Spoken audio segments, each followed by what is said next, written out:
तबारकल्ला जी। Oval office से मुल्हका एक छोटे से कमरे में प्रोटोकॉल ऑफिसर की रहनुमाई में दाखिल होते हुए सालार सिकंदर के अंदाज में इस जगह से वाकफियत का उनसर बेहद नुमाया था। वो बड़े मानूस अंदाज में चलते हुए वहां आया था और इसके बाद होने वाले तमाम रिचुअल से भी वाकिफ था। वो यहां कई बार आ चुका था, कई वफूद का हिस्सा बनकर, लेकिन ये पहला मौका था जब वो वहां तन्हा बुलाया गया था।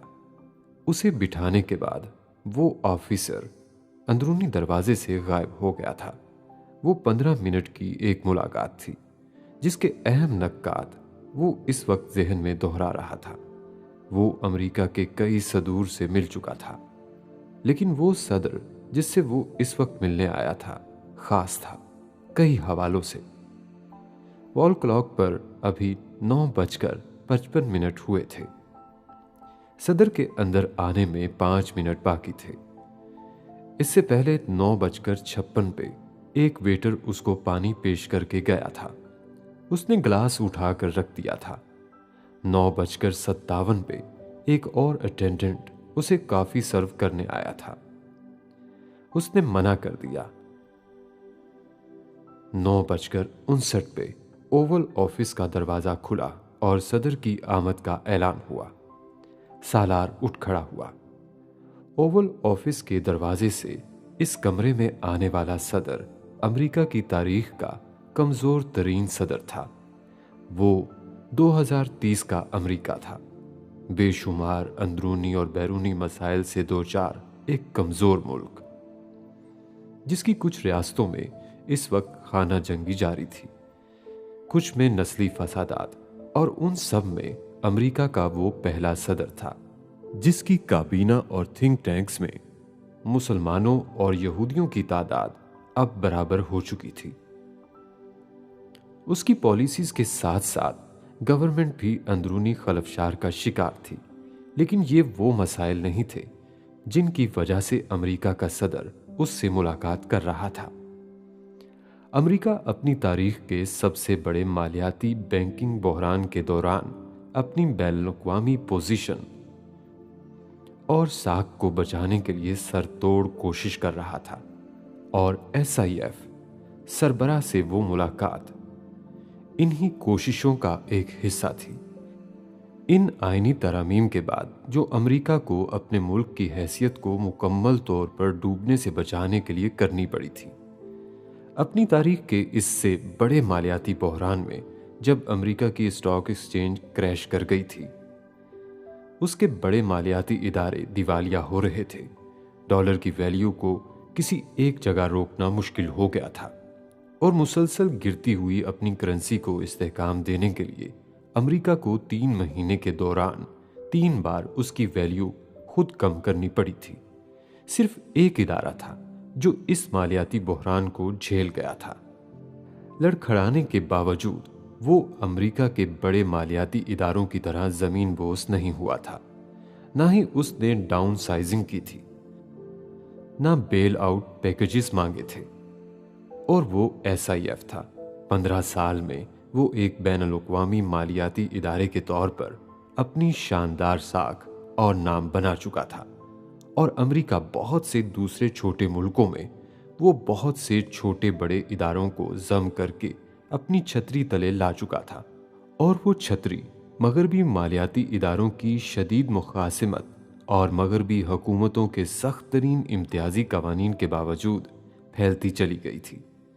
15 सालों में SIF ने अपनी बका और तरक्की के लिए बहुत सारी जंगें लड़ी थीं, और उनमें से हर जंग चौमुखी थी, लेकिन SIF और उससे मुंसलिक अफराद डटे रहे थे, और 15 साल की इस मुख्तसर मुद्दत में मालियाती दुनिया का एक बड़ा मगरमच्छ अब SIF भी था, जो अपनी बका के लिए लड़ी जाने वाली इन तमाम जंगों के बाद अब बेहद मजबूत हो चुका था।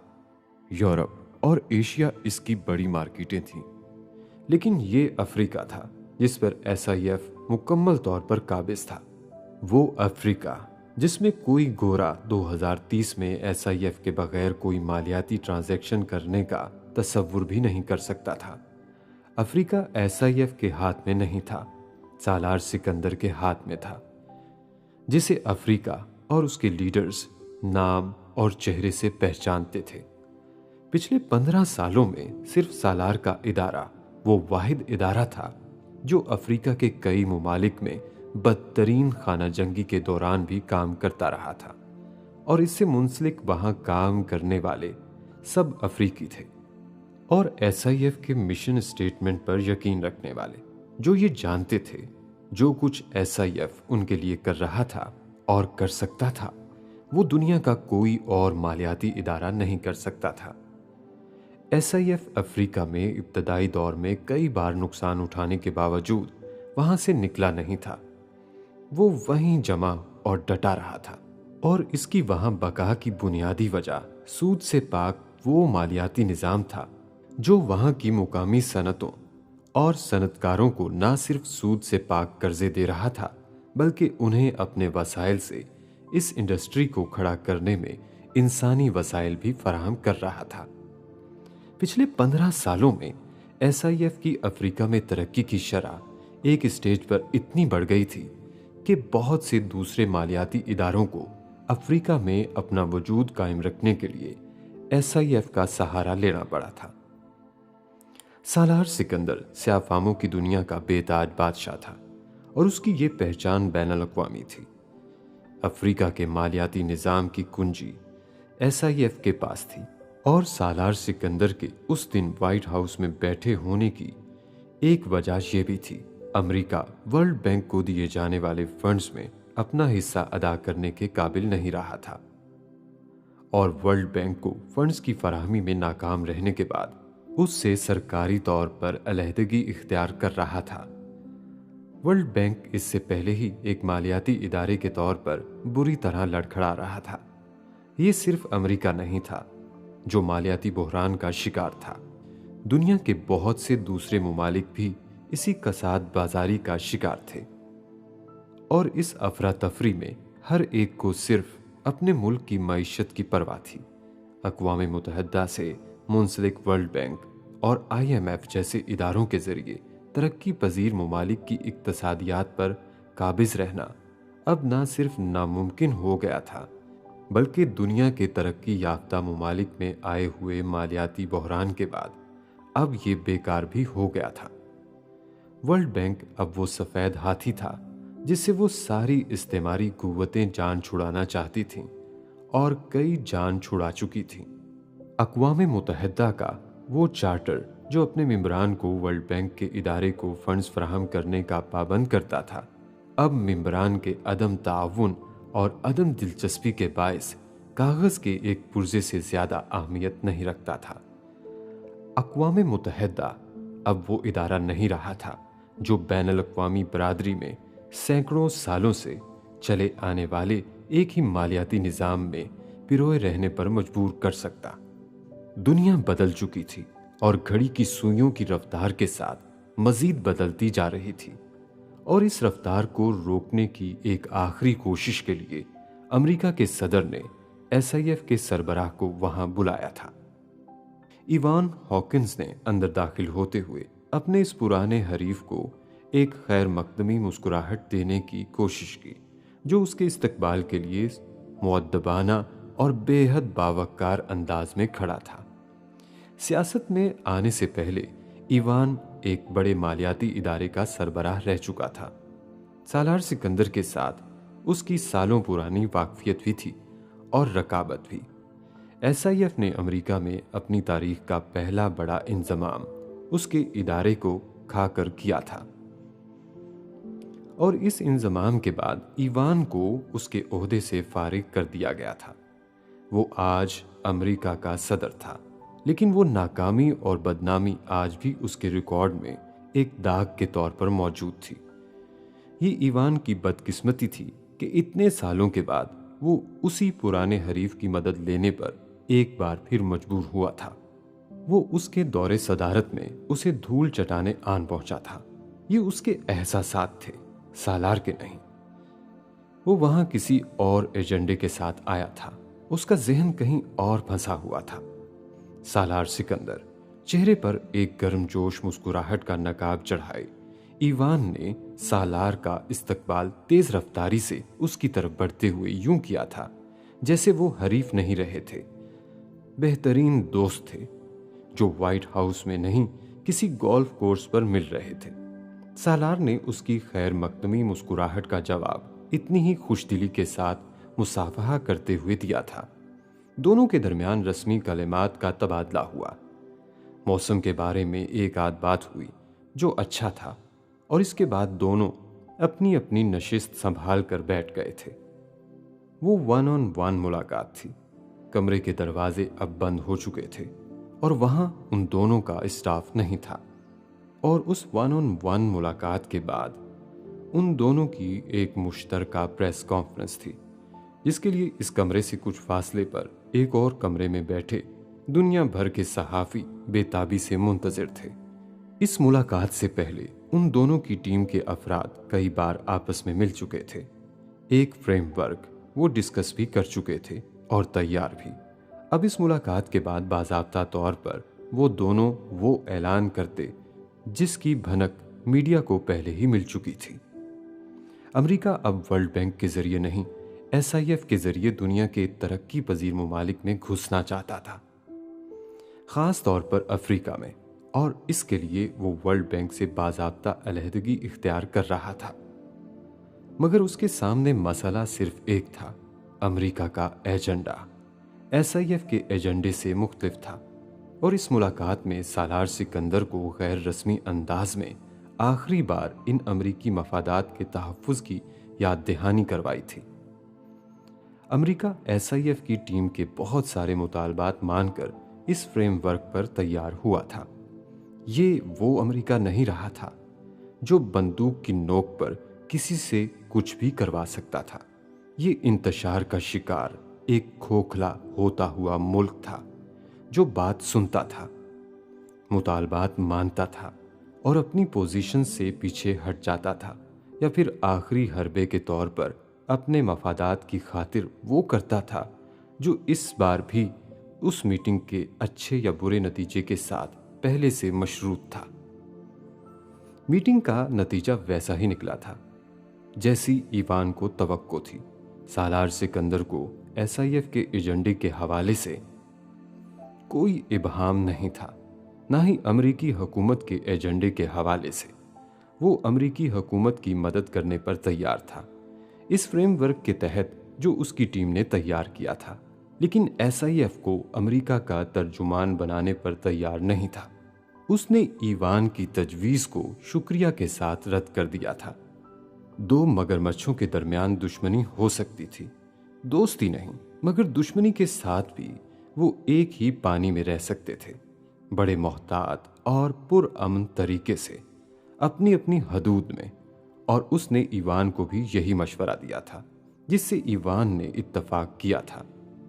सालार सिकंदर से उन्हें जैसे जवाब की तवक्को थी, उन्हें वैसा ही जवाब मिला था। SIF को अब एक नए सरबराह की जरूरत थी जो ज्यादा लचकदार रवैये का हामिल होता और ज्यादा समझदार भी। सालार सिकंदर में इन दोनों चीजों की अब कुछ कमी हो गई थी, ये ईवान का अंदाजा था। CIA को SIF के नए सरबराह के बारे में तजावीज़ देने से पहले SIF के पुराने सरबराह को हटाने के लिए अहकामात दिए गए थे और ये इस मीटिंग के बाद हुआ था। इससे पहले ईवान ने सालार सिकंदर के साथ इस प्रेस कॉन्फ्रेंस में शिरकत की थी जिसमें अमेरिका ने बाकायदा तौर पर मुल्क में होने वाले मालियाती बहरान से निपटने के लिए न सिर्फ SIF की मदद लेने का फैसला किया था बल्कि SIF के साथ तय पाने वाले इस फ्रेमवर्क का भी ऐलान किया था जिसकी मंजूरी सदर ने बेहद दबाव के बावजूद दे दी थी। इवान हॉकिंस को इस ऐलान के वक्त वैसी ही तज़हीक महसूस हो रही थी जितनी उसने उस वक्त महसूस की थी जब उसके मालियाती इदारे का इंजमाम SIF के साथ हुआ था और जिसके बाद वो अपने ओहदे से फारिग हो गया था। उसे यकीन था तारीख इस बार अपने आप को कुछ मुख्तलिफ तरीके से दोहराने वाली थी। इस दफ़ा वो स्क्रीन से गायब होने वाला उसका पुराना हरीफ था, वो नहीं। हशाम ने पहली बार उस लड़की को सूडान में देखा था। UNHCR, अक़वाम मुत्तहिदा का हाई कमीशन बराए पनाह गुज़ीन के एक कैंप में किसी पनाह गुज़ीन गूंगी औरत के साथ इशारों में बात करते और उसे कुछ समझाते हुए वो पाकिस्तानी या इंडियन थी। हशाम ने उसके नकूश और रंगत से अंदाज़ा लगाया था और फिर उसके गले में लटके कार्ड पर उसका नाम पढ़कर उसे उसका नाम पता चल गया था। बेहद मामूली शक्लो सूरत की एक बेहद दुबली पतली घने बालों वाली सांवली रंगत की एक दराज कामत लड़की, उसका 5 फीट 7 इंच कद उसकी वाहिद खसूसियत लगी थी। वो एक औरत से बात करते करते हशाम की तरफ मुतवज्जो हुई। एक साथी कारकुन के तौर पर उसे मुस्कुराहट दी और हाथों के इशारे से हेलो और हालचाल पूछा। उस लड़की ने भी हाथों के इशारे से उसको जवाब दिया। दोनों ने बैक वक्त अपने गले में लटके कार्ड्स पकड़कर ऊपर करते हुए और उस पर उंगली फेरते हुए जैसे खुद को मुतारिफ कराया। वो केयर की वर्कर थी, वो रेड क्रॉस का, और वो दोनों USA से आए थे। रस्मी तारुफ और वहां के हालात के बारे में इशारों में ही बात करने के बाद वो दोनों आगे बढ़ गए थे। उनकी दूसरी मुलाकात दूसरे दिन हुई थी, लकड़ी के आरजी बाथरूम्स की तनसीबो तामीर वाली जगह पर। वो आज भी उससे पहले वहां मौजूद थी और कुछ तस्वीरें ले रही थी। वो कुछ सामान लेकर वहां आया था, एक लोडर गाड़ी में। दोनों ने एक बार फिर इशारों की जुबान में रस्मी अलैक सलैक की। तीसरी मुलाकात लंबी थी। वो एड वर्कर्स के एक डिनर में मिले थे, डिनर हॉल के बाहर कॉरिडोर में। दोनों 10 मिनट तक इशारों की जुबान में बात करते रहे। वो पाकिस्तान से थी, वो बहरीन से, वो न्यूयॉर्क यूनिवर्सिटी में पढ़ रहा था, वो सिटी यूनिवर्सिटी न्यूयॉर्क में। वो फाइनेंस का स्टूडेंट था, वो सोशल साइंसेस की। और उन दोनों के दरमियान सिर्फ एक चीज मुश्तरक थी, रफाही काम, जिससे वो दोनों अपनी नौउम्री से वाबस्ता थे। उन दोनों का निसाबी CV इतना लंबा नहीं था जितना उनकी गैर निसाबी सरगर्मियां। कॉरिडोर में गुजारे इन 10 मिनटों में उन दोनों ने एक दूसरे के बारे में ही पूछा और जाना था।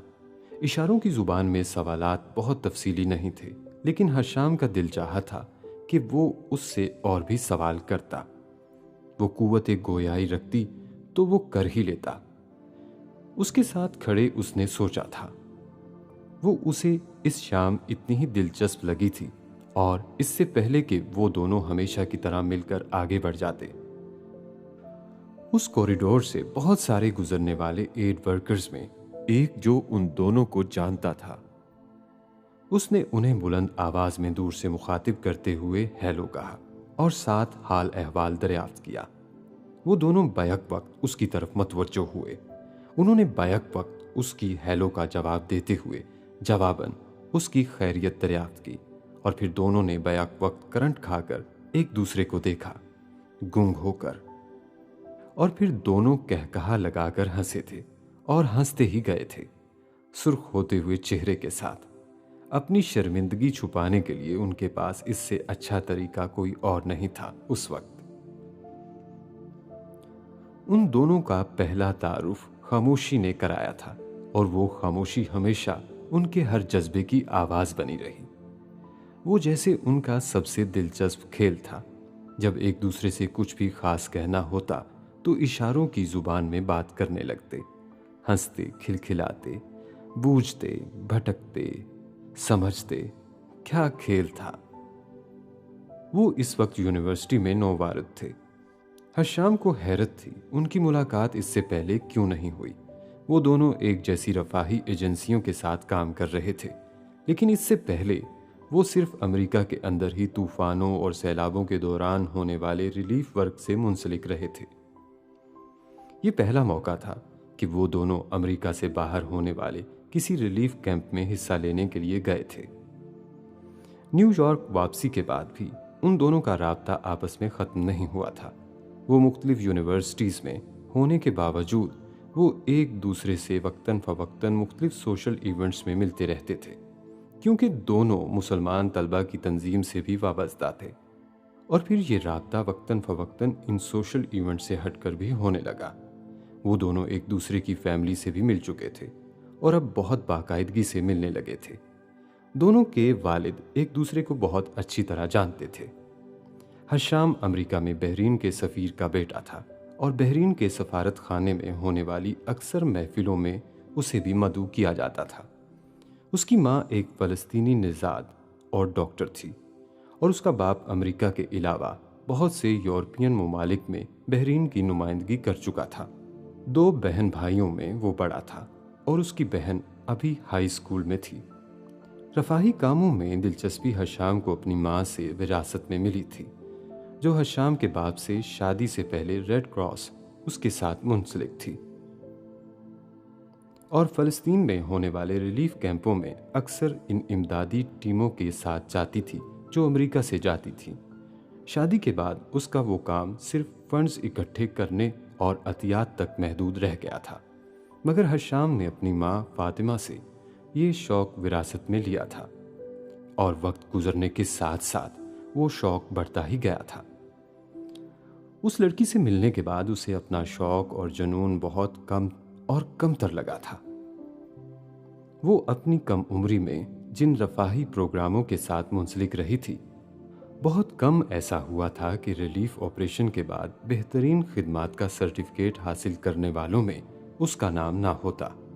उससे मेलजोल के आगाज़ होने के बाद हशाम को एहसास हुआ कि उनके दरमियान इंसानियत की खिदमत का जज्बा एक वाहिद मुश्तरक चीज़ नहीं थी।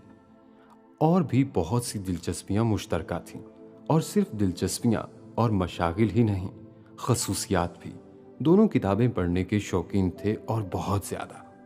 दोनों को तारीख़ में दिलचस्पी थी, दोनों घूमने फिरने के शौकीन थे और दोनों बहुत ज़्यादा बातूनी नहीं थे। सोच समझ कर बात करने के आदी थे। हशाम की पूरी ज़िंदगी मखलूत तालीमी माहौल और मुआशरे में गुजरी थी। ना उसके लिए लड़कियां नई चीज़ थीं, ना उनसे दोस्ती, लेकिन ज़िंदगी में पहली बार वो किसी लड़की से मुतासिर होकर उसकी तरफ मतवज्जो हुआ था। उसका कभी कोई आइडियल नहीं रहा था, लेकिन उसे लड़कियों की जो खूबियां मुतासिर करती थीं, उनमें से कोई भी चीज़ इस लड़की में नहीं थी। ना वो हसीन थी, ना स्टाइलिश, ना ऐसी ज़हीन के अगले को चारों शाने चित कर दे, लेकिन इसके बावजूद वो उसे किसी मकनातीस की तरह अपनी तरफ खींचती थी। नज़र का एक जदीद अंदाज का चश्मा लगाए वो सादा सी जीन्स और कुर्तियों में अक्सर दीगर जदीद तराश खराश के लिबास और स्टाइलिश जूतों वाली लड़कियों के सामने हशाम को ज़्यादा पुरकशिश महसूस होती थी। खुद में मगन, दूसरे से बेनियाज।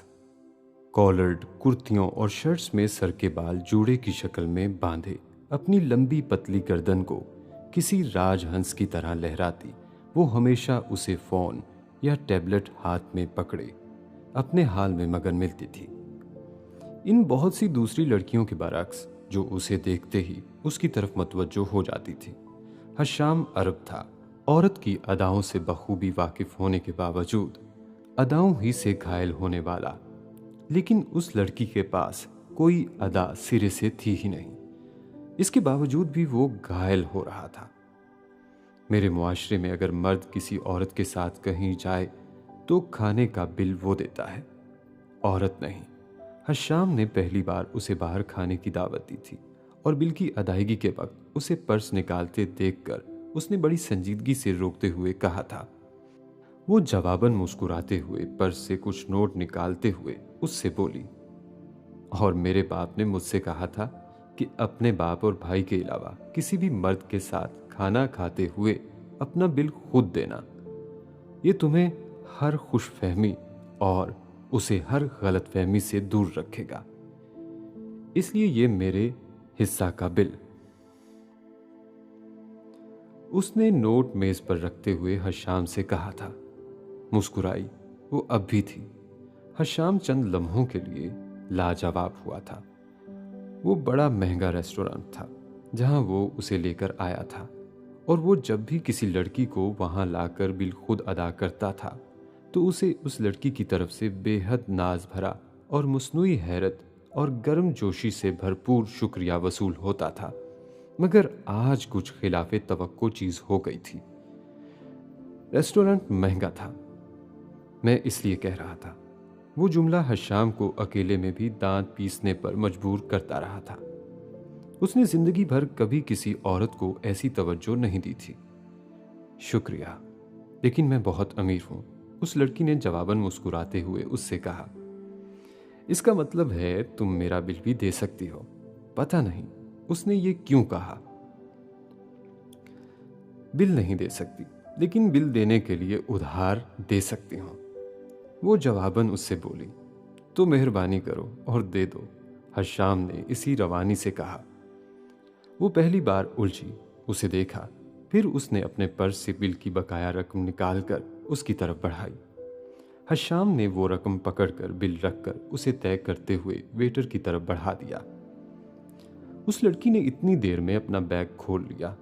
वो उसमें से कुछ तलाश कर रही थी। चंद लम्हे गोद में रखे बैग में हाथ मारते रहने के बाद उसने एक छोटी डायरी निकाली और फिर इसके बाद कलम।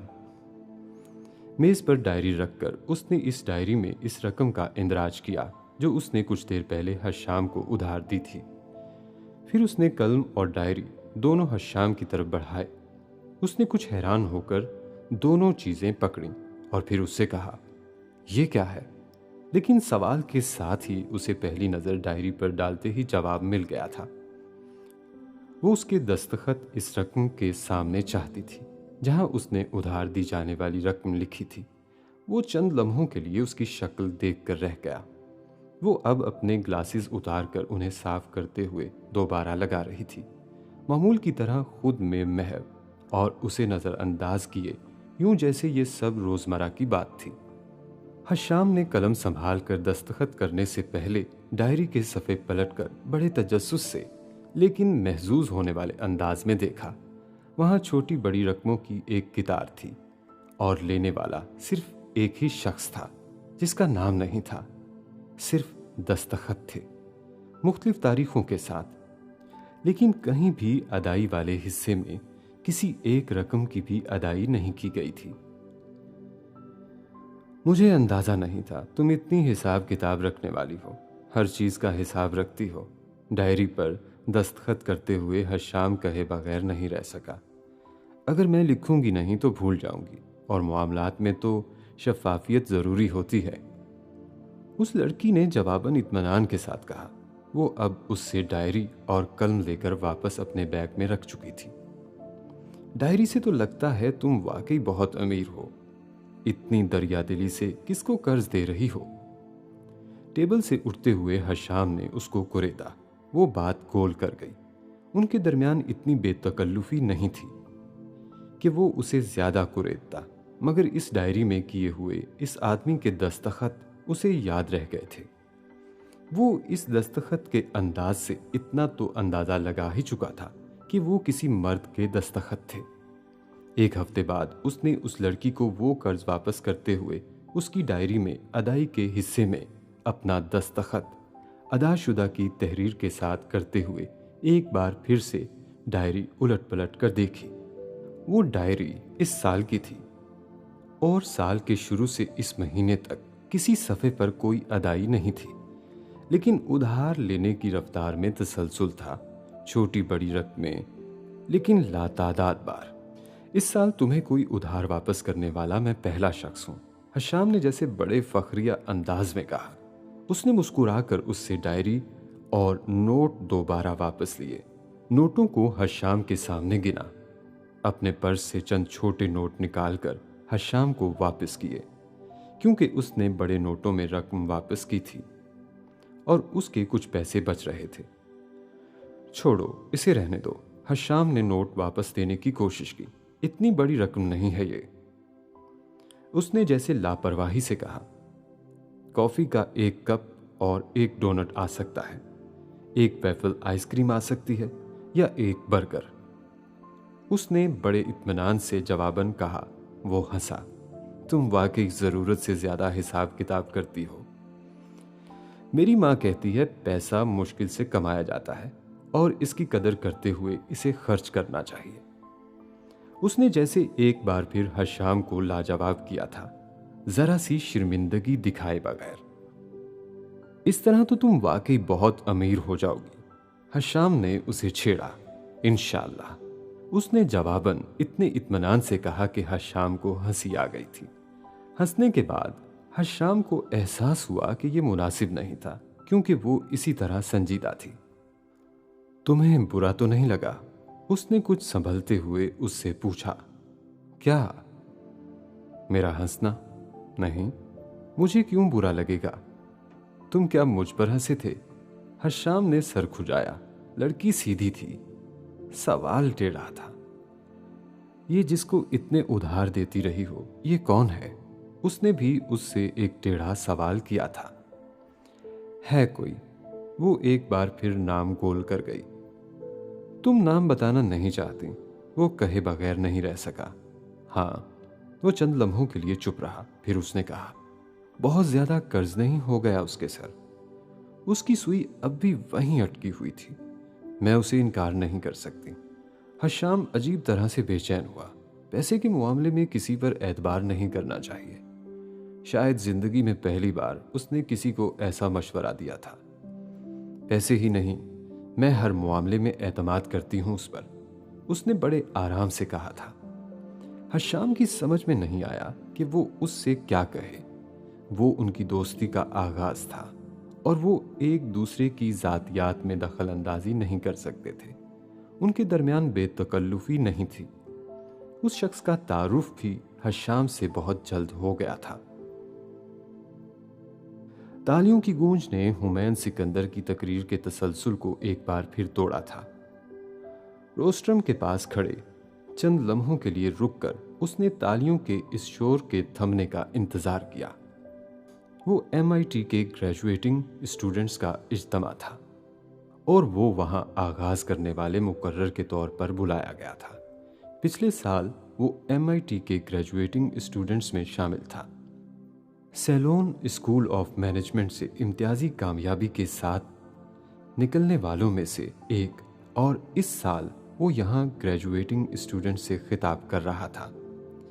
MIT वो वाहिद यूनिवर्सिटी नहीं थी जिसने उसे इस साल में इस एजाज के काबिल समझा था। लीग IVY की चंद और नामवर यूनिवर्सिटीज ने भी उसे मदऊ किया था। 24 साल की उम्र में हुमैन सिकंदर पिछले 3 सालों के दौरान दुनिया के बेहतरीन मुंतजमीन में से एक माना जा रहा था। इस एक आइडिया की वजह से जो पिछले कुछ सालों में एक बीज से एक तनावर दरख्त की शक्ल इख्तियार कर चुका था। ट्रेड एंड आइडिया के नाम से उसकी डिजिटल फाइनेंस कंपनी ने पिछले 3 सालों में ग्लोबल मार्केट्स में धूम मचा रखी थी। दुनिया के 125 बेहतरीन मालियाती और कारोबारी इदारे इस कंपनी के बाकायदा क्लाइंट्स थे और 1,500 छोटे इदारे बिलवास्ता उसकी खिदमात से फ़ायदा उठा रहे थे। और ये सब 3 साल की मुख्तसर मुद्दत में हुआ था, जब वो तालीम हासिल करने के साथ साथ इस कंपनी की बुनियाद रखने में भी मसरूफ था। ट्रेड एंड आइडिया का तस्वुर बेहद दिलचस्प और मुनफरिद था और एक आम सारिफ को वो इब्तदाई तौर पर किसी हिंसों का खेल जैसा लगता। इसकी इब्तदा भी हुमैन सिकंदर ने बेहद छोटे पैमाने पर की थी। एक वेबसाइट पर उसने दुनिया की बेहतरीन यूनिवर्सिटीज़ के स्टूडेंट्स को एक ऑनलाइन चैलेंज दिया था। ऐसा कोई आइडिया फरोख्त करने के लिए जिसके लिए उन्हें या तो सरमाया चाहिए था या किसी कंपनी की सपोर्ट, और या फिर वो अपना आइडिया किसी खास कीमत पर फरोख्त करने के लिए तैयार थे, लेकिन कारोबारी और कारोबारी दोनों बेहद मुख्तलिफ थे। इस वेबसाइट पर 3 क्विज थे, A कैटेगरी, B और C कैटेगरी।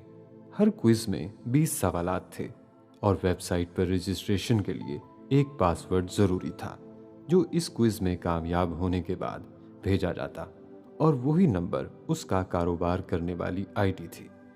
कैटेगरी A का क्विज मुश्किल तरीन था और नॉकआउट के अंदाज में मुअय्यन मुद्दत के लिए था। कैटेगरी B और C इससे आसान थे और ना किसी खास मुद्दत तक महदूद थे और ना ही इनमें नॉकआउट होता था। ये इन 3 कैटेगरीज की दर्जाबंदी थी। जो वहां आने वाले ट्रेडर्स की परफॉर्मेंस पर खुदकार अंदाज में उन्हें मुख्तलिफ कैटेगरीज में रखती थी। जो ए कैटेगरी में आगे ना जा पाता वो बी के क्विज में हिस्सा लेता, और जो बी में भी आगे ना जा पाता वो सी में, और जो सी में भी आगे ना जा पाता तो उसे ट्रेड एंड आइडिया की तरफ से आउट कर दिया जाता था। इस पैगाम के साथ के अभी उसे और सीखने की ज़रूरत है। ट्रेडिंग इसका काम नहीं। एक कैटेगरी के क्विज में कामयाब हो जाने वाले गैर मामूली ज़हनी सलाहियतों के हामिल अफराद एक पासवर्ड हासिल करने में कामयाब होते और फिर अगले मरहले तक रसाई करते, एक ऐसे ट्रेड सेंटर में जहां बेहतरीन यूनिवर्सिटीज़ के बेहतरीन दिमाग अपने अपने आइडियाज़ को रजिस्टर करवाने के बाद ऑनलाइन मौजूद ट्रेडर्स के साथ अपने आइडियाज़ के हवाले से बातचीत करते। वो ग्रुप डिस्कशन भी हो सकती थी और वो ट्रेडर्स की आपस में गुफ्तो शनीद भी। पहले मरहले में हुमैन 5 बड़ी कंपनीज को इस बात पर आमादा कर पाया था कि वो इस ट्रेड रूम में आइडियाज़ लेकर आने वालों के आइडियाज़ सुने और इस पर उनसे बातचीत करें। अगर उन्हें किसी का आइडिया पसंद आ जाए तो इसके एवज़ उन्हें TAI को एक मखसूस फीस अदा करनी थी। अगर वहाँ कोई आइडिया उन्हें पसंद आ जाता और वो उसे खरीदने, उसमें सरमायाकारी करने या इसमें पार्टनरशिप करने पर तैयार होते तो कैटेगरी बी में पेश होने वाले आइडियाज़ की खरीदो फरोख्त भी इसी फार्मूले के तहत होती थी। लेकिन वहाँ एक इजाफी चीज़ ये थी कि वहाँ अपने आइडियाज़ के साथ आने वाले मुख्तलिफ नौजवान अफराद एक दूसरे के साथ राब्ते के ज़रिए अपनी पसंद किसी एक जैसे आइडिया पर शराकतदारी कर सकते थे, और अगर ऐसा कोई इश्तराक किसी आइडिया को अमली शक्ल में ढाल देता तो ट्रेड एंड आइडिया इस इशराक के लिए भी उन्हें एक फीस चार्ज करता। कैटेगरी सी इससे भी आसान थी।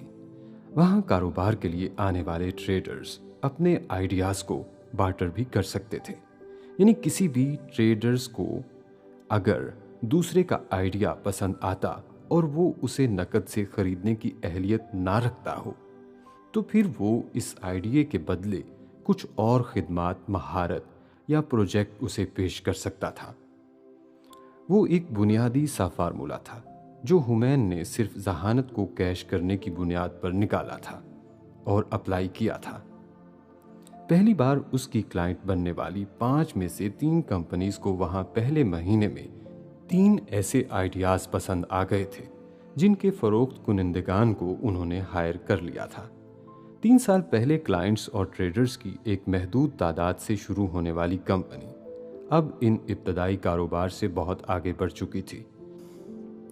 वो अब खुद ट्रेड एंड आइडिया पर आने वाले ट्रेडर्स से ऐसे आइडियाज़ और बिजनेस प्रपोजल्स ले लेती जिसमें उन्हें दम खम नज़र आता और वो अपने बड़े क्लाइंट्स की ज़रूरियात और दिलचस्पी के मुताबिक मुख्तलिफ आइडियाज़ और प्रोजेक्ट्स उन्हें शेयर कर देती। ट्रेड एंड आइडिया ने पिछले 3 साल में 300 ऐसी नई कंपनीज की बुनियाद रखी थी जिनके आइडियाज़ उनके प्लेटफॉर्म पर आने के बाद मुख्तलिफ बैनुल-अक़वामी कंपनी ने इन आइडियाज़ में सरमायाकारी की थी। ट्रेड एंड आइडिया से मिलने वाले आइडियाज़ पर तकमील पाने वाले प्रोजेक्ट्स की कामयाबी का तनासुब 90% था। दुनिया के 100 बेहतरीन इदारों के बेहतरीन स्टूडेंट्स को एक प्लेटफॉर्म पर लाने वाला ये इदारा अब दुनिया की हज़ारों यूनिवर्सिटीज़ के लाखों स्टूडेंट्स को अपने अपने आइडियाज़ घर बैठे ऑनलाइन नामवर और कामयाब तरीन कंपनीज के नुमाइंदों के साथ पेश करने का मौका दे रहा था। वो प्लेटफॉर्म नया कारोबार शुरू करने वालों के लिए एक ड्रीम प्लेटफॉर्म था। अब उन्हीं कैटेगरीज के साथ एक और ऐसी कैटेगरी का इजाफा कर चुका था जहां कोई भी शख्स अपने खसारे में जाने वाली कंपनी, बिजनेस, सेटअप, प्रोजेक्ट बेच सकता था और ऑनलाइन ही इसका तखमीना भी करवा सकता था। हुमैन सिकंदर का नाम दुनिया की किसी भी बड़ी मालियाती कंपनी के लिए अब नया नहीं था। उसकी कंपनी कारोबार के नए असूल लेकर आई थी और इन नए असूलों पर काम कर रही थी। अक्सर लोगों का ख्याल है मैं रोल मॉडल हूँ, हो सकता है मैं बहुत सारों के लिए हूँ, लेकिन खुद मुझे रोल मॉडल की तलाश कभी नहीं रही। तालियों का शोर थम जाने के बाद उसने दोबारा कहना शुरू किया था, रोल मॉडल्स और आइडियल्स किताबों में ज़्यादा मिलते हैं, और मेरे माँ बाप को हमेशा मुझसे ये शिकायत रही कि मैं किताबें नहीं पढ़ता। वहाँ बैठे हुए स्टूडेंट्स में खिलखिलाहटें उभरी थीं। मैंने अपनी ज़िंदगी में दिलचस्पी से सिर्फ एक किताब पढ़ी, और वो मेरे माँ बाप की ऑटोबायोग्राफी थी, वो भी 12 साल की उम्र में अपनी माँ के लैपटॉप में से। और वो वाहिद किताब है जिसको मैंने बार बार पढ़ा। वो वाहिद किताब है जो मेरे लैपटॉप में भी है। मेरे माँ बाप की ऑटोबायोग्राफी की बेहतरीन बात यह है कि इसमें कोई हीरो, कोई आइडियल, कोई रोल मॉडल नहीं है, और इसे पढ़ते हुए मुझे हमेशा ये एहसास हुआ कि मेरा बाप कितना लकी है कि उसे किसी से मुतासिर होकर उस जैसा नहीं बनना पड़ा। जिंदगी गुजारने के उनके अपने असूल और फार्मूलाज उनके बचपन और जवानी गुजारने के लिए रहनुमा रहे। वो कहता जा रहा था। मैंने इस किताब को पढ़ने के बाद ये तय किया था कि मुझे मुतासिर होने जैसा आसान काम नहीं करना, मुतासिर करने जैसा मुश्किल काम करके देखना है। वो कह रहा था। मेरा तारुफ कराते वक्त वो सारी चीजें गिनवाई गईं जिनसे आप सबकी सांस रुक जाए, आंखें झपकना बंद हो जाएं, मुंह खुले रह जाएं। मैंने किस उम्र में क्या कर दिया और किस उम्र में क्या। इस साल मेरी कंपनी का टर्नओवर क्या था, दुनिया के 10 बेहतरीन मुंतजिम में मैं किस नंबर पर हूं, दुनिया की कौन कौन सी कंपनियां मेरी क्लाइंट हैं। आप में से अगर कोई मुझसे और मेरी कामयाबी से मुतासिर नहीं हुआ ये सब सुनकर भी, तो मुझे हैरत होगी। वो रुका, जैसे बजमा की आंखों में आंखें डालते हुए उसने कहा, लेकिन इस तारुफ में बहुत से ऐसे हकायक शामिल नहीं जिनको सुनकर आपको मुझ में अपना आप या अपने आप में मैं नजर आने लगूंगा। और मेरी तमाम खामियों के साथ भी मुझे अगर बाअसर तरीन अफराद की फहरिस्त में रखा जाता है तो ये खौफनाक बात है। खौफनाक इसलिए क्योंकि हम एक ऐसे ज़माने में दाखिल हो चुके हैं जहां सिर्फ कामयाबी हमें काबिल इज्जत और काबिल रश्क बना रही है, हमारी इंसानी खसूसियात और खूबियां नहीं। तालियों के शोर ने एक बार फिर उसे रुकने पर मजबूर किया था। मजमा अब उसकी हिस्से मिजाह को नहीं, उसके उन अल्फाज को सराह रहा था। MIT के ग्रेजुएटिंग स्टूडेंट से ये बात कहते हुए मैं अहमक लगूंगा कि इन चीज़ों का दोबारा तयन करें जो हमारे लिए मुतासिर कुन होना चाहिए। मैं 10 साल का था जब मेरे बाप ने मुझे ज़बरदस्ती पाकिस्तान भेज दिया, मुझे और मेरी फैमिली को, क्योंकि मेरे दादा को अल्जाइमर था और मेरे बाप का ख्याल था उन्हें हमारी ज़रूरत है। मैंने अगले 6 साल अपने दादा के साथ गुजारे। दुनिया की कोई यूनिवर्सिटी मुझे वो तरबियत और इल्म नहीं दे सकती जो अल्जाइमर के हाथों अपनी याददाश्त खोते हुए उस 75 साल के बूढ़े ने अपने 10 साल के पोते को दी। MIT भी नहीं। सन्नाटे को तालियों ने तोड़ा था। फिर उसके लिए खड़े हो जाने वाले हजूम ने अगले कई मिनट अपने हाथ नहीं रोके। मैं हमेशा सोचता था इस सब का फायदा क्या था। मुझे अमेरिका में होना चाहिए था, दादा के पास नहीं। लेकिन फिर आहिस्ता आहिस्ता सब कुछ बदलना शुरू हो गया। मुझे उनके साथ बैठना, बात करना, सुनना और उनकी मदद करना अच्छा लगने लगा। 10 साल का बच्चा कभी ये नहीं समझ सकता कि कोई इंसान सामने पड़ी हुई चीज का नाम कैसे भूल सकता है, लेकिन मैं ये सब देख रहा था और इस सब ने मुझे एक चीज सिखाई, कल कभी नहीं आता। जो भी है आज है और आज का बेहतरीन मसरफ होना चाहिए। कल चांस है, हो सकता है आपको ना मिले। उसने तकरीर खत्म कर दी थी। वो पूरा मजमा एक बार फिर उसके लिए खड़ा हो चुका था, तालियां बजाते हुए। वो जिब्रील सिकंदर की डॉक्टर वीजल बर्नार्ड के साथ आखिरी सर्जरी थी। वो इसके बाद रिटायर हो रहे थे और उनके असिस्टेंट के तौर पर वो आखिरी सर्जरी उसकी जिंदगी की सबसे अहम सर्जरी थी। वो 5 साला एक बच्चा था जो सीढ़ियों से गिरकर सर पर लगने वाली एक चोट के बाद कोमा में गया था और अब उसे सर्जरी की इमरजेंसी में जरूरत पड़ी थी। उसके दिमाग में इंटरनल ब्लीडिंग हो रही थी। जिब्रील डॉक्टर वीजल के साथ पिछले 2 सालों से काम कर रहा था। वो अमेरिका की तारीख के कामयाब तरीन सर्जन्स में से एक थे और जिब्रील उनका पसंदीदा तरीन असिस्टेंट था। डॉक्टर्स के सर्कल में डॉक्टर वीजल बर्नार्ड को देवता की हैसियत हासिल थी। वो यहूदीउल नस्ल थे और उनके साथ काम करना ही खुद एक एजाज समझा जाता था। वो मिजाजन बेहद अक्खड़ और तीखे मिजाज के थे और बेहद कम किसी के काम से खुश होने वालों में से थे, खास तौर पर किसी मुसलमान के, और वो भी एशियाई नस्ल के। इसके बावजूद जिब्रील सिकंदर उनका चहीता था। कहीं ना कहीं वो उसमें अपना आप देखते थे, उसकी यकसुई, उसकी महारत को। और ये बात इस हॉस्पिटल में सबको पता थी कि डॉक्टर वीजल को ठंडा रखने का काम जिब्रील सिकंदर से बेहतर कोई नहीं कर सकता। और जितने मेहरबान वो जिब्रील के साथ थे, इतना ही मुतासिर वो डॉक्टर वीजल से था। न्यूरोसर्जन के तौर पर उनका डंका अगर दुनिया में बजता था तो वो इस काबिल थे। अपनी बदमिजाजी के बावजूद उन्होंने सारी उम्र शादी नहीं की थी, 2 कुत्ते और 2 बिल्लियां पाली थी और सारी जिंदगी उन्हीं के साथ गुजारी थी। और उन्होंने जिब्रील को भी अपनी पहली मुलाकात में पहला मशवरा यही दिया था, तुम इस फील्ड में बहुत आगे जा सकते हो, इसलिए शादी मत करना, अपने प्रोफेशन और करियर को फोकस करना। दुनिया का हर शख्स अपनी जिंदगी अच्छी करने के लिए शादी कर सकता है, लेकिन दुनिया का हर शख्स दूसरों की जिंदगी बचाने के लिए अपनी जिंदगी कुर्बान नहीं कर सकता।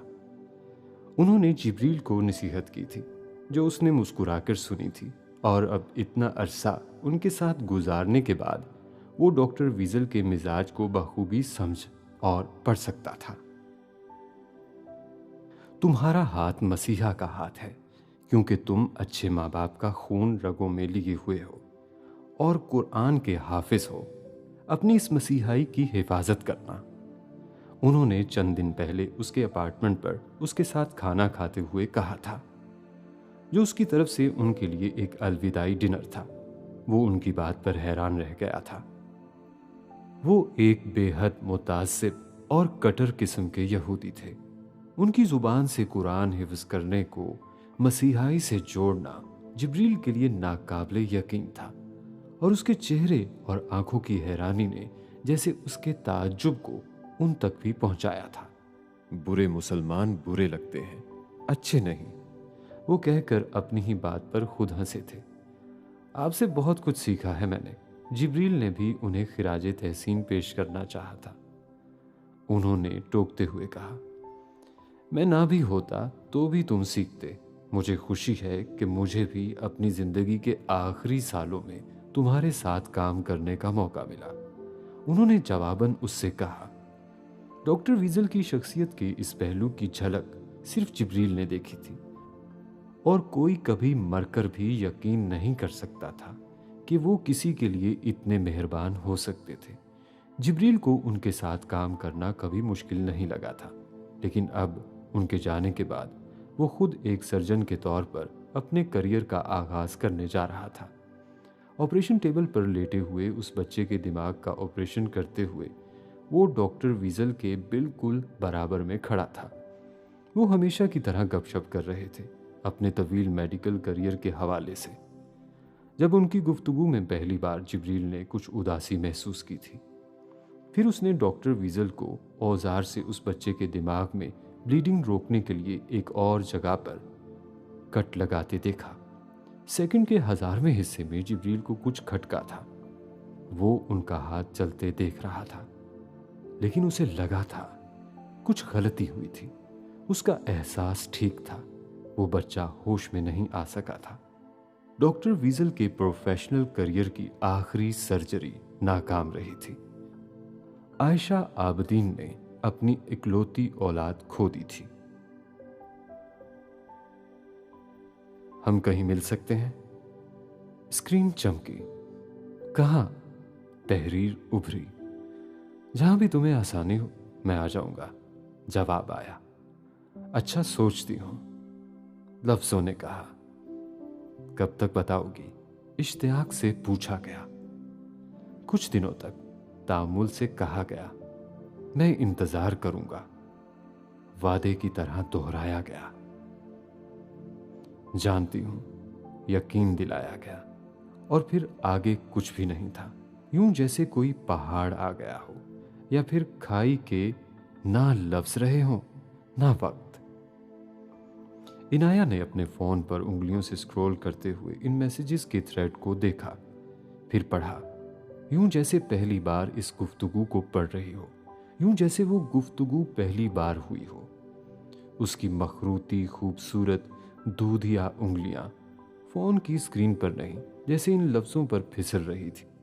सवाल जवाब इतने सालों से करते आ रहे थे वो, इसी तरतीब में, और हर बार गुफ्तगू वहीं जाकर रुकती थी जहां इस बार खत्म हुई थी।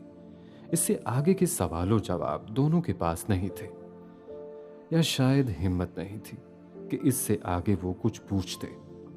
लेकिन महीने में कम से कम एक बार किसी भी दूसरे मौजू पर बात करते करते उनके दरमियान इस गुफ्तगू का तबादला जरूर होता। वो सवाल जवाब किसी पुरानी याद या म्यूजिक की तरह बैकग्राउंड में चलते, जैसे अभी हुआ था। वो किसी और मौजू पर बात कर रहे थे, और बात वहां तक आ गई थी, और जहां आ गई थी वहां रुक गई थी। अब वहां से मौजू बदलने के लिए उन्हें फिर कुछ वक्त चाहिए था। वो एरिक से मोहब्बत नहीं करती थी, और उसे शुबा था कि शायद वो भी नहीं करता हो। बहुत सारे एहसास, वहम और खुशफहमी भी तो हो सकते थे, मगर यह भी दुरुस्त था कि इतने सालों में एरिक के अलावा उसके सर्कल में कोई मर्द दोस्त नहीं था।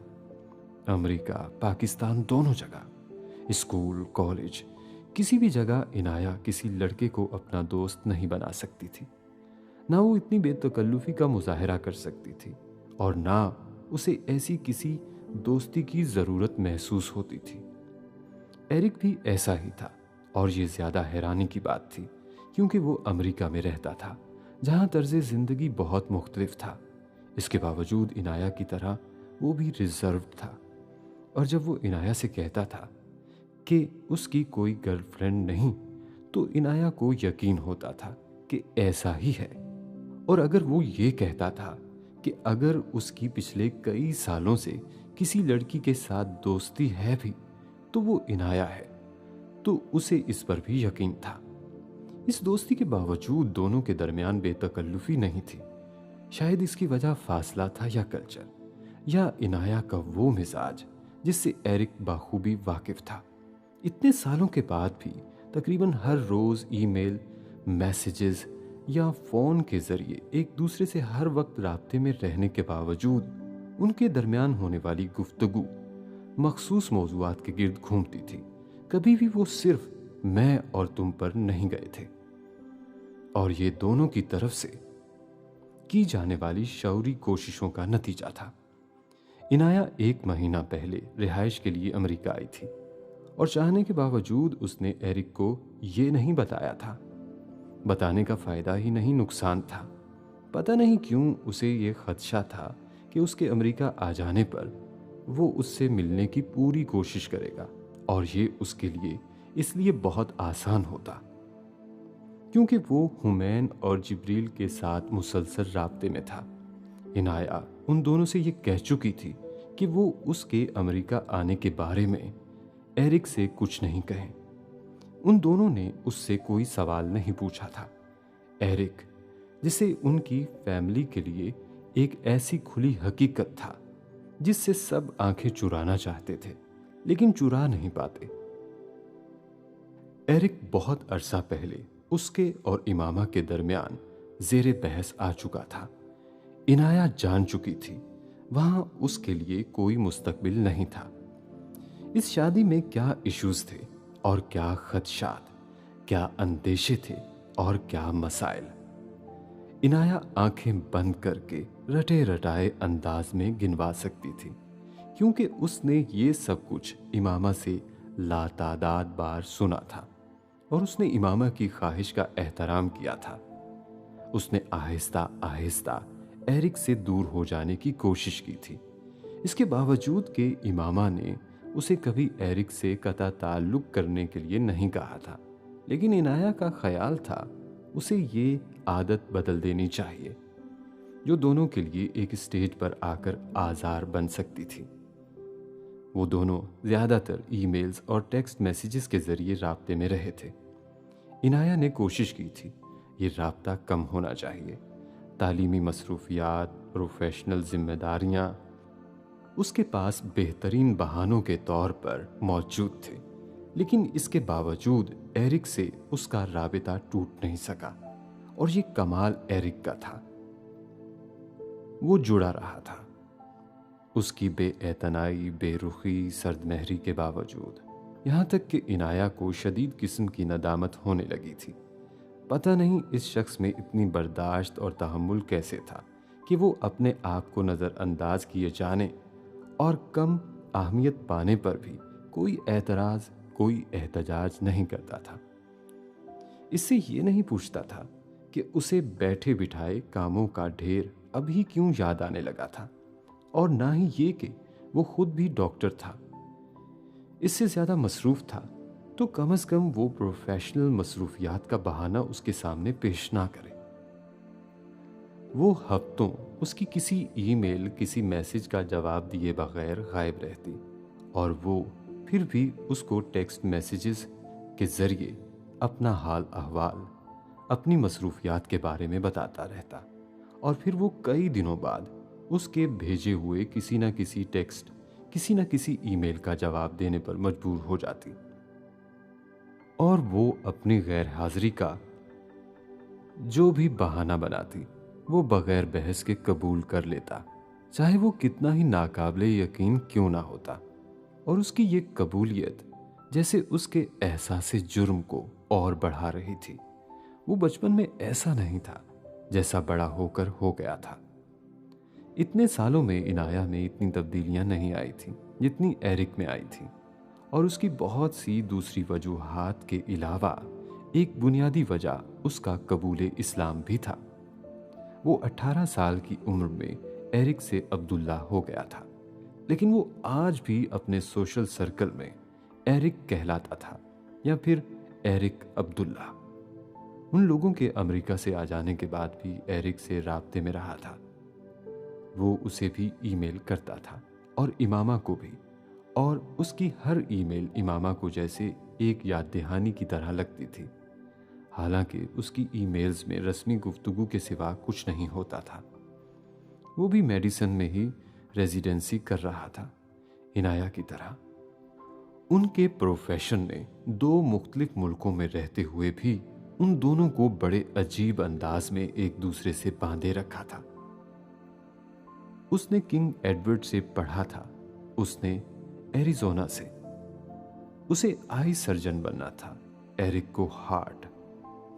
मगर उनके मुश्तरका प्रोफेशन ने जैसे उनके लिए गुफ्तगू के बहुत सारे मौज़ूआत दे दिए थे।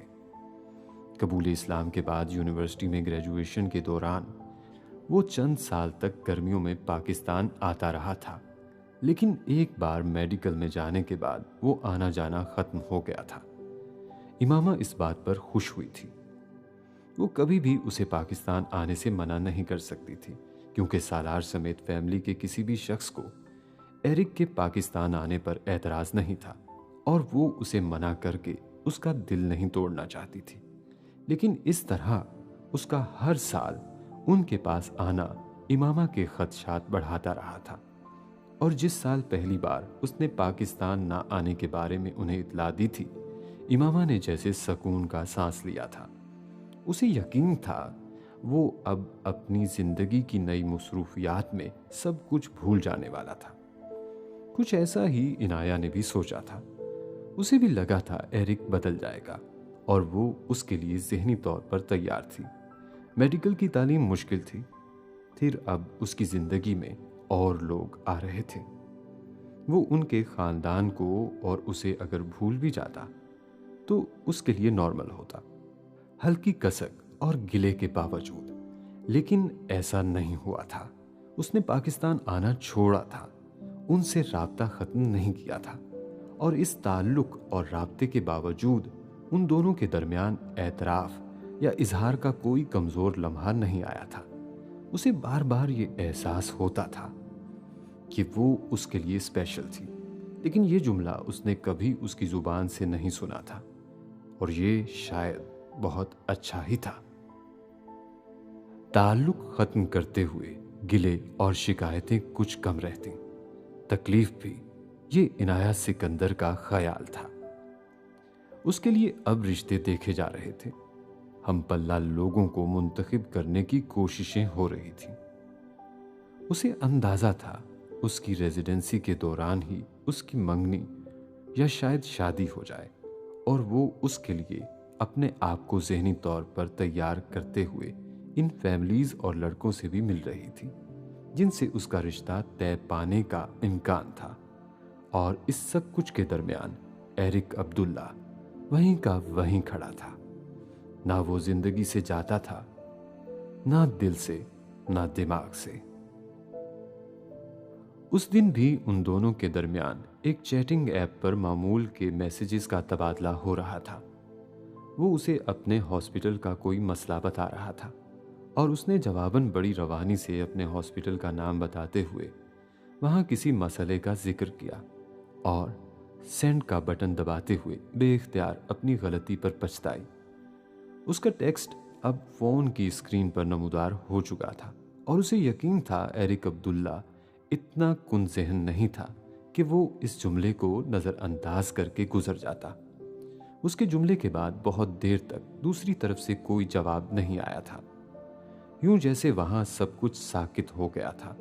फिर बिलाखिर वो टेक्स्ट आया जिसकी उसे तवक्को थी। तुम अमेरिका में हो? उसका दिल चाहा वो लिख दे स्मार्टफोन ने अस्पताल का नाम गलती से लिख दिया है, या कोई और झूठ या बहाना। वो तो मान लेता था, सवाल जवाब और बहस कब करता था, लेकिन वो झूठ नहीं बोल सकती थी। बस दिल चाहा था उसे हाँ कह दे, और उसने यही किया था। उसके यस ने एरिक अब्दुल्ला को हिलाकर रख दिया था। ये इनाया का ख्याल था। फोन हाथ में पकड़े उसकी स्क्रीन पर नजरें जमाए वो इस हाँ के बाद किसी रद्द अमल का इंतजार करती रही। खुशी, हैरत, बेयकीनी, गुस्सा, किसी भी रद्द अमल का।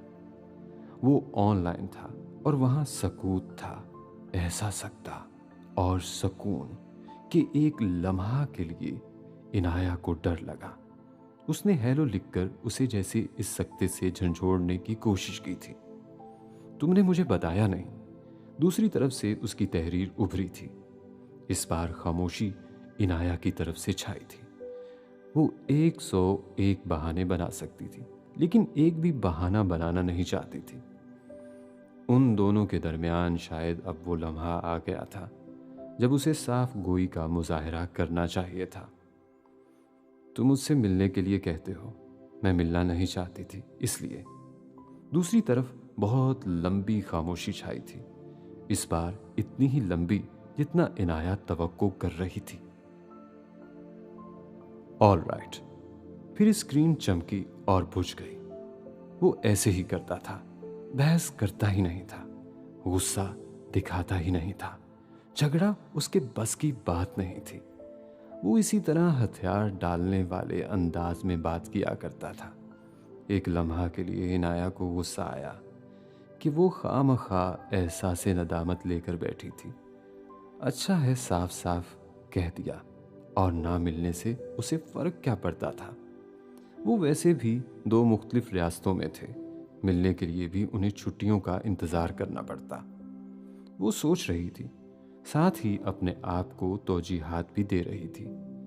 मैं पाकिस्तान जा रहा हूँ। कुछ देर बाद उभरने वाले अगले टेक्स्ट ने उसे चौंकाया। कब? उसने बेइख्तियार पूछा। 17 को जवाब आया। क्यों? उसने अब वो पूछा जो वो पूछना चाहती थी। जवाब नहीं आया और कई दिनों तक नहीं आया।